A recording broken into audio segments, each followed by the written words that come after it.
আসসালামু আলাইকুম রহমতুল্লাহ। প্রিয় দর্শক, আমি আপনাদের সামনে এমন একজন ব্যক্তিকে উপস্থিত করেছি যেনার বয়স 103 বছর।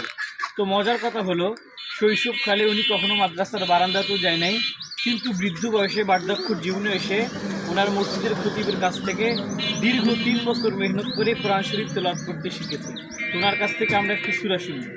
আচ্ছা, আপনি একটু সূরা ফাতিহাটা তেলাওয়াত করেন তো।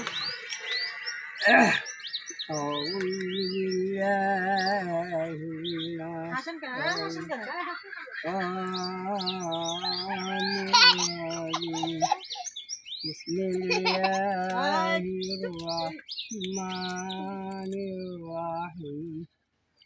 Alhamdulillahi Rabbil Alamin.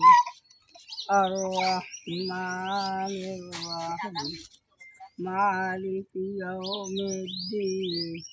Iyyaka na'budu wa iyyaka nasta'in. اهدنا الصراط المستقيم صراط الذين أنعمت عليهم غير المغضوب عليهم ولا الضالين। সবাই বলো মাশাআল্লাহ।